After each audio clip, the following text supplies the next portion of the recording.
बाबा बालकनाथ के करते हैं, तो ये माना जाता है कि बाबा बालकनाथ वो नाथ संप्रदाय से हैं और योगी आदित्यनाथ के शिष्य भी माने जाते हैं।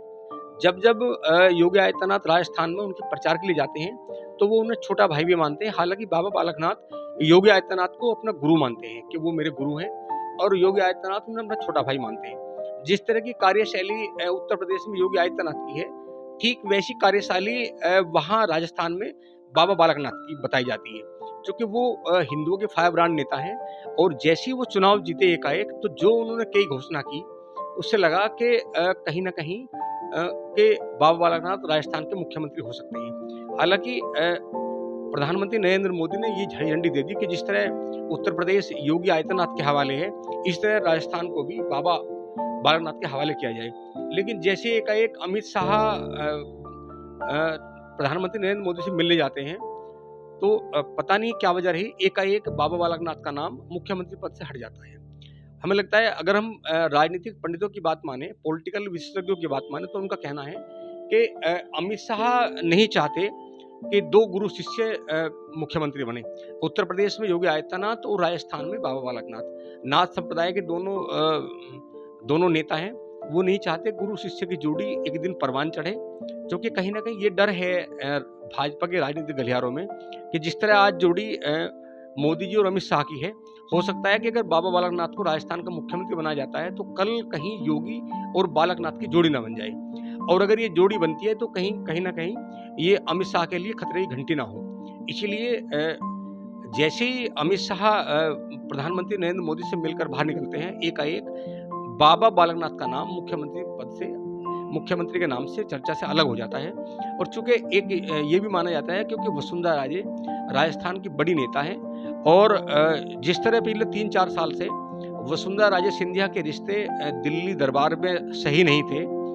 जब राजस्थान का चुनाव शुरू होता है, हालाँकि कई बार उन्हें इग्नोर भी किया गया, मंच से उन्हें बोलने नहीं दिया और जो उनके समर्थकों की सूची थी टिकट वितरण के लिए, उनको भी टिकट नहीं दिए गए। और जब लगा बीजेपी को कि अगर वसुंधरा राजे नाराज होती है, तो कहीं न कहीं बीजेपी को नुकसान हो सकता है। फिर बाद में वसुंधरा राजे सिंधिया के समर्थकों को टिकट दिए गए और वसुंधरा राजे सिंधिया ने जिस तरह प्रचार किया राजस्थान में अपने तमाम समर्थकों को लगाकर, जो प्रचंड जीत राजस्थान में भाजपा को मिली है।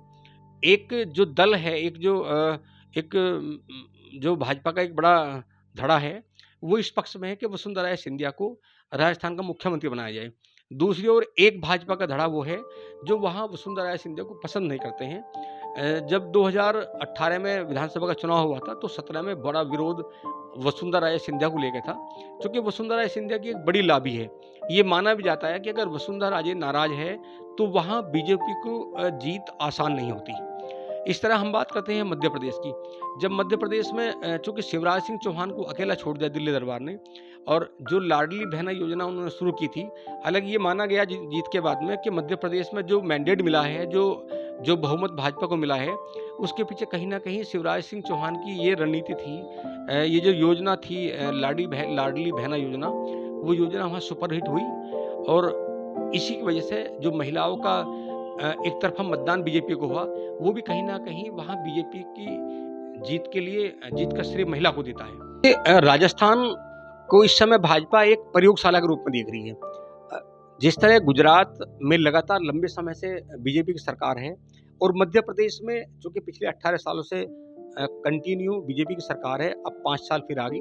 तो जैसे अगर भाजपा के विशेषज्ञों की बात माने, रणनीतिकारों की बात माने, तो अब नरेंद्र मोदी और अमित शाह राजस्थान को जिस तरह मध्य प्रदेश एक किला है भाजपा का, इस तरह राजस्थान को किले में तब्दील करने जा रही है। क्योंकि उत्तर प्रदेश में जिस तरह दूसरी बार भाजपा पूरे मैंडेट के साथ सत्ता में आई और उत्तरांचल में जिस तरह भाजपा दूसरी बार पूरे मैंडेट के साथ सत्ता में आई, मध्य प्रदेश में जिस तरह लगातार बीजेपी प्रचंड बहुमत के साथ 18 साल के बाद भी टिकी हुई है मजबूत बहुमत के साथ, गुजरात में जिस तरह लगातार बहुत लंबे समय से भाजपा की सरकार है।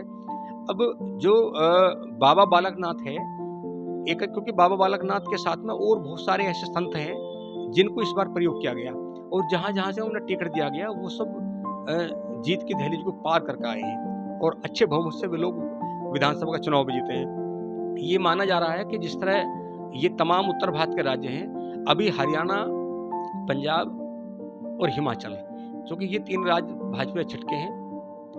हरियाणा में भी बीजेपी की गवर्नमेंट है, क्योंकि हरियाणा में दूसरी बार सरकार है। अब वहाँ भी ये प्रयास है दिल्ली दरबार का कि जिस तरह लगातार 2 बार से वहाँ बीजेपी की गवर्नमेंट है, तो इस बार जो चुनाव होने जा रहा है, इस बार फिर हरियाणा को फिर भाजपा जो है तीसरी बार फिर जीत की तरफ ले जाए। लेकिन अब भाजपा के सामने ये संकट पैदा हो गया है, जो 3 राज्यों में पूर्ण मैंडेट मिला है, जो जनता ने पूर्ण बहुमत दिया है, यहाँ मुख्यमंत्री को लेकर बड़ा संकट पैदा हो गया है।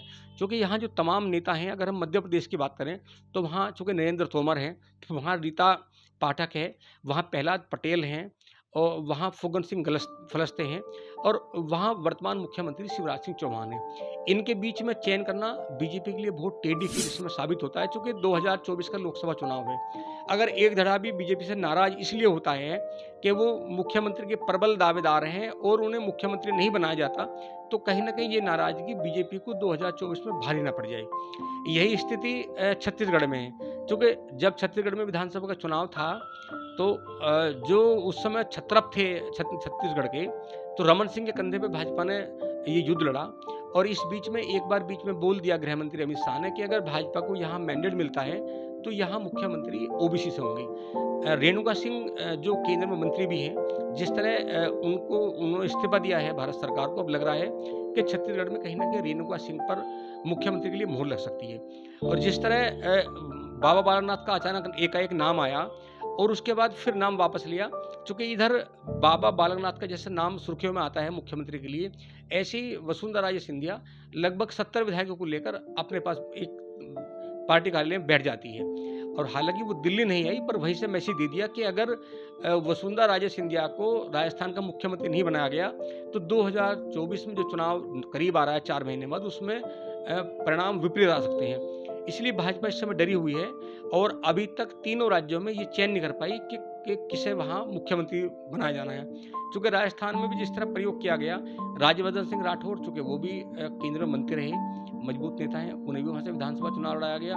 दीपा कुमारी जिस तरह राजस्थान में चुनाव प्रचार का दौर चला और वो एक लगातार प्रधानमंत्री के रथ पर सवार रही, तो ये माना जाता था, ये सब कहा गया कि दीपा कुमारी अगर राजस्थान में बीजेपी को मैंडेट मिलता है, तो वहाँ मुख्यमंत्री बन सकती है। अभी फिलहाल लगातार 3 दिन से कसमकस का दौर है, लगातार मीटिंग चल रही है और चूँकि 2024 भाजपा के लिए एक बड़ा लक्ष्य भी है, भाजपा नहीं चाहती कि हमको नुकसान हो। इसीलिए अभी तक कोई नाम मुख्यमंत्री पद के लिए नहीं किया गया। हालाँकि जब हम तेलंगाना की बात करते हैं, कांग्रेस की बात करते हैं, तो कांग्रेस ने 3 दिन पहले मुख्यमंत्री जो बनने वाले उनका नाम सार्वजनिक कर दिया और आज मुख्यमंत्री की शपथ भी है। लेकिन बीजेपी इसको लेकर अब तक डरी हुई है और बालकनाथ और योगी आदित्यनाथ को लेकर जिस तरह अमित शाह डरे हुए हैं, इससे अंदाजा लगता है, उन्हें लगता है कि कहीं जिस तरह आज मोदी और अमित शाह की जोड़ी है, कहीं अगर बालकनाथ राजस्थान के मुख्यमंत्री बनते हैं, तो कहीं आने वाले समय में गुरु शिष्य की जोड़ी न बन जाए और वो जोड़ी बनी तो कहीं न कहीं अमित शाह के लिए आड़े ना आ जाए। तो चूँकि जो मैं आपसे बोलता हूँ, ये जो वरिष्ठ संपादक हैं मध्य प्रदेश, राजस्थान, छत्तीसगढ़ के, उन सब की एक एनालिसिस रिपोर्ट है। आप लगातार देखते रहिए, मैं आपको लगातार जो एनालिसिस है तीनों प्रदेशों की राजनीति में क्या होने वाला है, कौन मुख्यमंत्री बनने वाला है, हम आपके सामने शेयर करेंगे। आपसे रिक्वेस्ट है, प्लीज़ एक बार चैनल को सब्सक्राइब जरूर करें। नमस्कार, राजेश।